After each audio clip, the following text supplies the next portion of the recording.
Lee spoke this week about the mood in the camp being good, and after an unbeaten start, I'm guessing that's not something you're having to work hard on in training, keeping the spirits up. No, the spirit's excellent all week. We've had 3 tough games so far, but it's nice to be unbeaten this early in the season.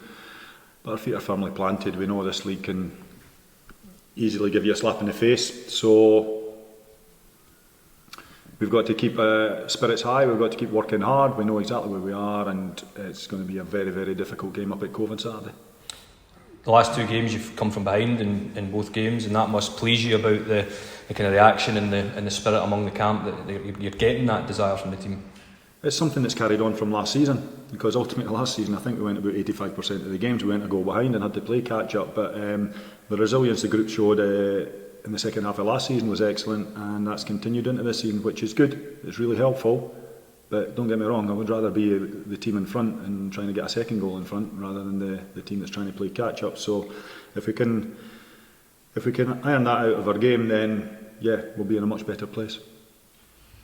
The games so far have showed the strength of your squad. Although you might not have the biggest squad, you do have options from the bench, and they're all making an impact when they come on. That's the biggest thing for me, is that whenever we make a substitution, they've made a positive impact, 100%. And I think that links to, albeit friendly games at the moment, but reserve games that we've been playing up to now with St Mirren, Queen's Park, Partick Thistle. It means players are getting competitive game time. And so when we have to call on them, they're ready to come on and have a positive impact. And that's what's happened, whether it been Mark McKenzie or Dara or Jaden coming off the bench, whoever. They've all done really, really well. So the big plus for us this year is that there is a reserve league, and that means everybody is going to keep up to speed with competitive football matches, which makes it a heck of a lot better for us when it comes to a Saturday and having game-ready players. And a new challenge this week. This is the first time we've played Cove in competitive football, so something new for yourself and the fans. Very experienced manager again. Jim knows exactly what's required to be successful in this league. He did it at Dunfermline. He's gone up to Cove, and listen, they've played 3 games, 2 away from home, which they've lost, 1 at home, which they've won. So to go to their place, they'll be confident of getting another victory up there, I'm sure. So we have to be ready for it, be able to deal with it. They've got some good experienced players in there. But as you say, another test that we're looking forward to. And Clare, your new league season started on Sunday.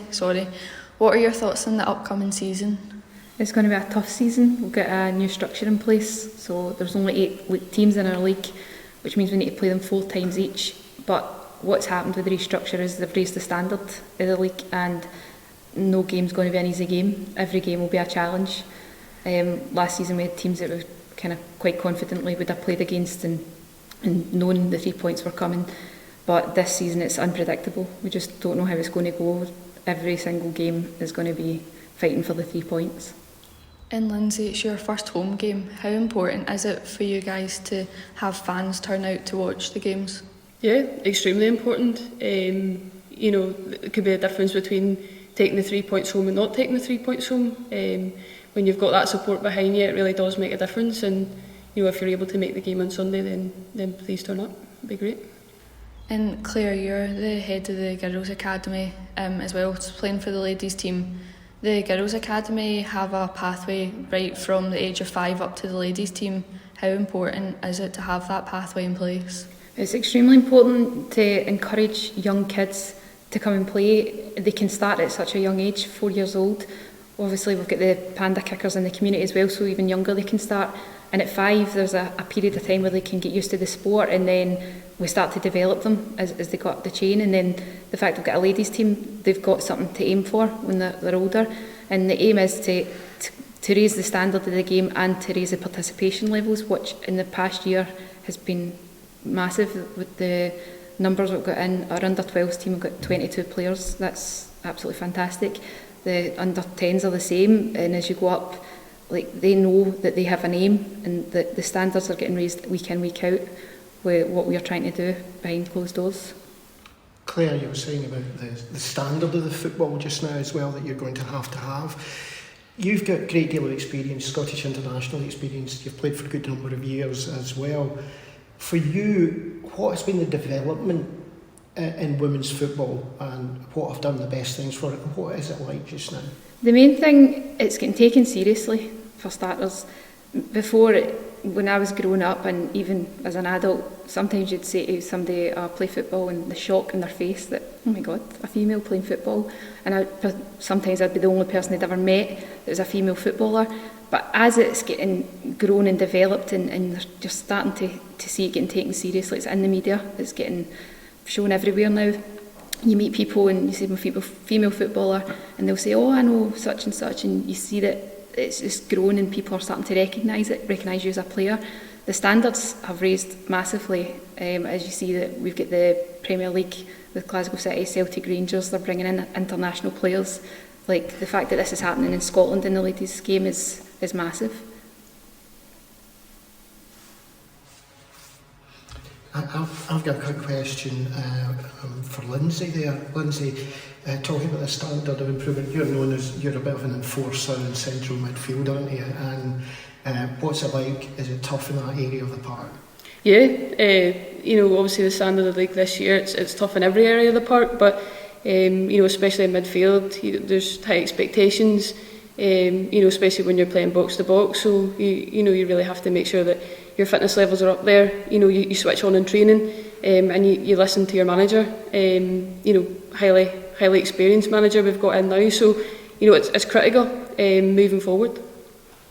Okay, Ben, because you're sitting over the other side, when you'd been listening to this, you must have been thinking very similar things happening in the male side of the football like that. You're hearing a midfielder there, you yourself a midfielder at this level, which is a great level for us.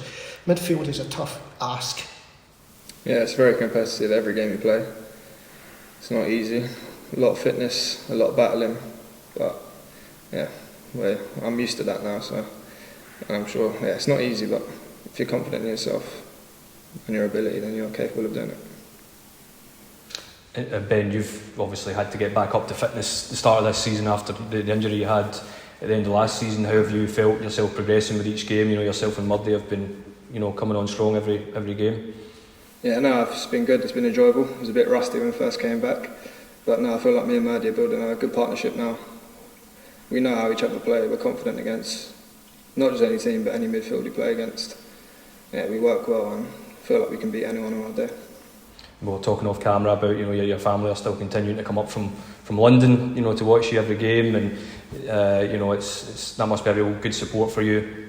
Yeah, it's nice to have the support from back home. I can count on one hand how many games they've missed, even since I've been up here. So yeah, no, all the support that we can get is better for us. And as well, you were talking about how much the players are looking forward to going up to Cove at the weekend and just getting that bit of camaraderie together, spending some good time together as a squad. Yeah, the mood in the camp is good. We're all confident. We're all looking forward to the game on Saturday, and we've got an overnight stay as well, so no excuses. Come Saturday, we'll be ready. Lee, the normal question I have to ask, how's the squad? Is it all fitness? I'm not going to ask you again if you're going to make changes, because I know your response to that, but have you got a full squad to pick from? Yeah, everybody's in a good place, so we had a little knock in training today, which we'll assess. Fingers crossed everybody will be okay to travel tomorrow. But yeah, it's good. The pre-season was really strong. The players are looking fit at the moment. They've come through it. We've had a couple of little knocks to younger ones who would normally probably not be involved in the squad anyway. But other than that, most people have it. We took a little knock this morning on one of our boys, but we'll assess him overnight. We'll see how he is tomorrow, see if he's fit to travel. But I'm confident we'll have a full squad to choose from. Clare, same goes to you about the squad for the weekend. All fitness, or all good fitness? Yeah, well, we've got a player coming back from injury this weekend, which will be massive for us, and one that we've been assessing this week, we're still not sure, but she's going to attend training tonight and see how she gets on. I think she's feeling fit, so it's going to be a case of I have to trust her judgment on it.